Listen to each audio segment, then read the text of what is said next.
नमस्कार साथियों, आज हम त्रिकोणमिति पार्ट सी के बारे में आपको डिस्कस करा दिया था। जो टेबल वगैरह थी वो आपको बनाना सिखा दिया था।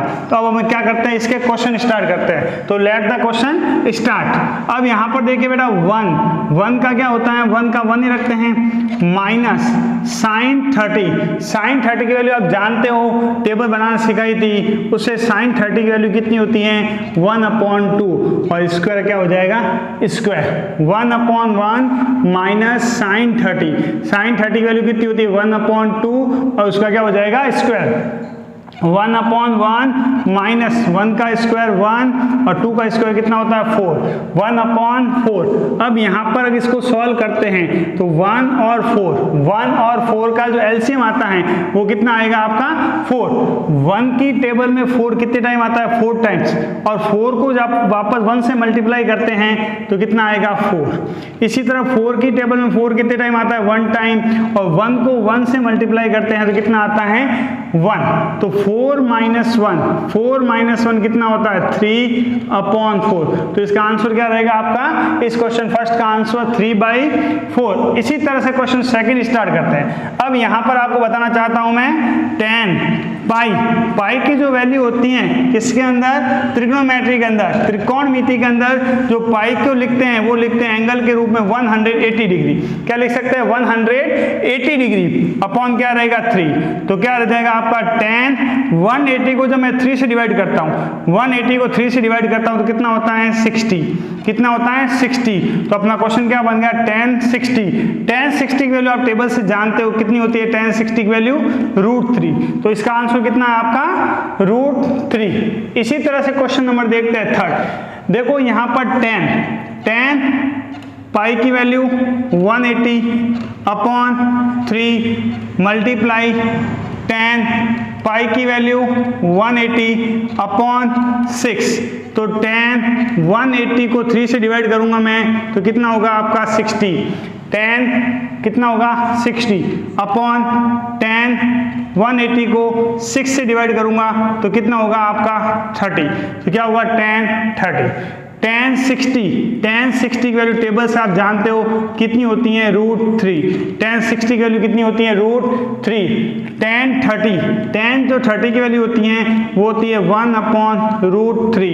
कितनी होती है 1/√3। √3 से रूट कैंसिल आउट होता है तो रिमेनिंग आंसर आपका क्या रहेगा, फाइनल आंसर इस क्वेश्चन का 1। क्वेश्चन नंबर थर्ड का आंसर कितना रहेगा आपका 1। इसी तरह नेक्स्ट क्वेश्चन देखते हैं 4।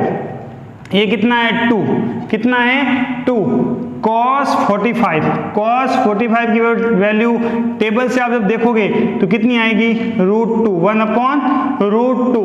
इसी तरह sin 45 की वैल्यू भी कितनी होती है 1/√2। कितनी होती है 1/√2। अब वो 2 को 1 से मल्टीप्लाई करता हूँ 2 और 2 को 1 से मल्टीप्लाई करता हूँ तो कितना आता है आपका 2। अब देखो √2 और √2 को √2 से मल्टीप्लाई करता हूं तो आप क्या लिख सकते हो √4 या डायरेक्ट लिख सकते हो 2 √4। अब 2 का 2 √4 किसका रूट होता है 2 का, तो 2 से जब 2 मैं कट आउट करूंगा तो आंसर कितना आएगा आपका 1। तो क्वेश्चन नंबर 4 का आंसर कितना आएगा आपका 1। इसी तरह नेक्स्ट क्वेश्चन देखते हैं, क्वेश्चन नंबर 5। sin 90 की वैल्यू होती है 1 का क्या करना है आपको स्क्वायर। sin 90 की वैल्यू कितनी होती है 1 का क्या करोगे आप स्क्वायर प्लस cos 0 की वैल्यू आपने टेबल में देखी होगी। cos 0 की वैल्यू कितनी होती है 1 का क्या हो जाएगा स्क्वायर। अब आता है tan 45 की वैल्यू भी कितनी होती है 1, तो 1 का क्या हो जाएगा स्क्वायर। 1 का स्क्वायर आप जानते हो कितना होता है 1। इसी तरह यहाँ पर भी 1 और 1 का स्क्वायर 1 प्लस 1 ऐड करने में कितना है आपका 3। तो क्वेश्चन 5 का आंसर क्या रहेगा 3। अब देखो आज का last question number 6 part C, आज की क्लास का लास्ट क्वेश्चन नंबर 6 देखते हैं। ये कितना रहेगा आपका 2। क्या रहेगा 2 tan जो 30 की वैल्यू होती है वो आपकी होती है 1/√3।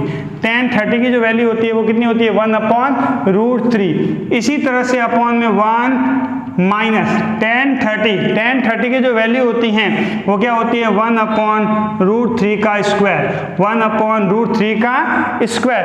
अब यहाँ पर अगर मैं लिखता हूँ 2 को 1 1 से मल्टीप्लाई करता हूं तो कितना होता है 2 और अपॉन में क्या रहेगा √3, 2 अपॉन √3। अब यहां पर कितना रहता है 1 अपॉन 1 माइनस 1 का स्क्वायर करता हूं तो 1 और √3 का जब स्क्वायर करता हूं तो कितना आता है आपका 3, कितना आएगा आपका 3। अब यहां पर क्या रहा आपका 2 अपॉन √3, क्या आंसर रहेगा 2 अपॉन √3।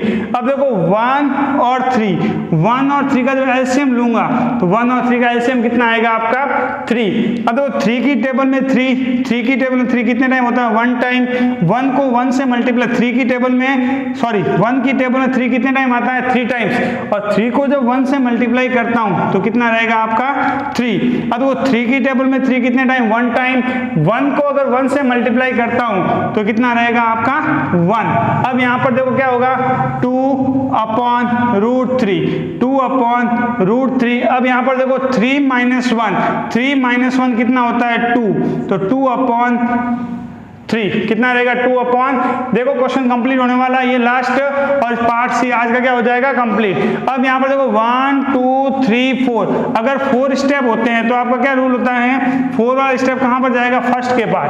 जब कभी किसी भी क्वेश्चन में 4 स्टेप होते हैं तो 4 स्टेप किससे मल्टीप्लाई, फर्स्ट किससे मल्टीप्लाई होगा लास्ट से। तो 2 को अगर 3 से मल्टीप्लाई करें 2 × 3 और रिमेनिंग इन दोनों मल्टीप्लाई होगा तो क्या रहेगा 2 × √3।